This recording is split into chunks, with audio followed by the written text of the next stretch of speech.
cadre de la lutte contre la Covid-19, le projet d'appui au secteur santé phase 2, piloté par l'Agence française de développement, a procédé à la remise des unités de réanimation et formé les personnels de l'intérieur du pays. Ces missions se sont déroulées avec l'appui technique de la coopération militaire française de l'ambassade de France au Gabon et de l'école d'application du service de santé militaire de Libreville.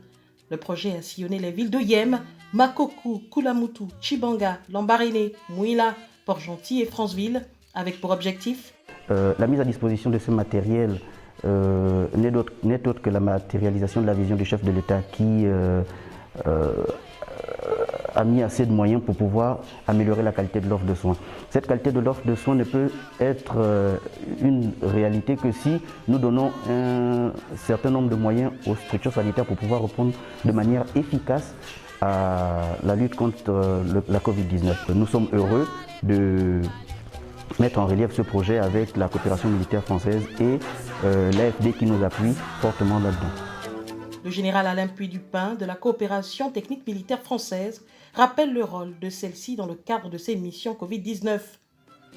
La coopération militaire française est déjà présente sur le plan santé à l'école d'application du service de santé militaire et en appui de la gouvernance de l'hôpital Omar Bongo au Nimba.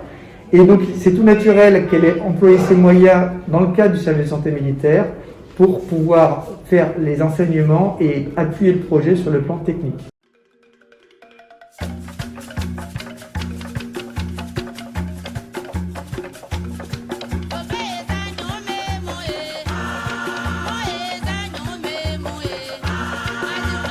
En marge de la remise des unités de réanimation, des formations ont été dispensées autour des thèmes First Covid et Covid Réa à l'ensemble des personnels de santé. Dans le cadre du projet PASS 2 Covid, ayant pour objectif de fournir du matériel médical d'appui dans la lutte contre l'épidémie à coronavirus, mais surtout de pouvoir prodiguer la formation adéquate pour augmenter le rendement de ce matériel. La formation du personnel de santé des centres régionaux hospitaliers de l'intérieur du pays a constitué une étape importante pour la prise en charge des cas Covid-19. Ce matériel qui permet d'armer 3 lits de réanimation a été associé à une formation sur l'usage efficient de ce matériel et la prise en charge des patients Covid-19 en détresse respiratoire et des patients non atteints de Covid aussi en détresse respiratoire.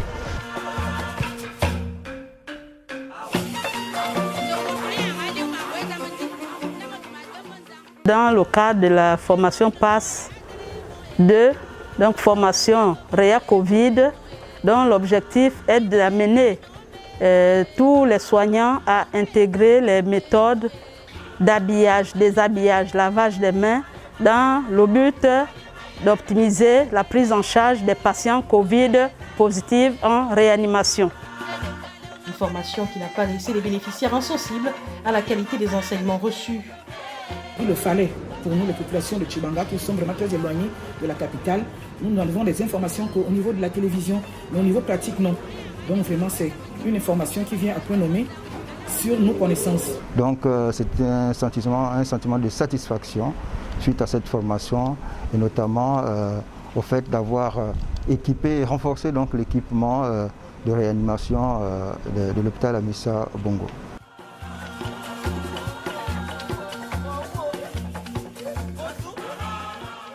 Pour rappel, le projet d'appui au secteur santé phase 2 a pour objectif principal de contribuer à la mise à niveau de l'offre de soins dans les régions sanitaires présentant les indicateurs sanitaires les moins développés et d'accompagner le développement et l'optimisation des ressources humaines en santé.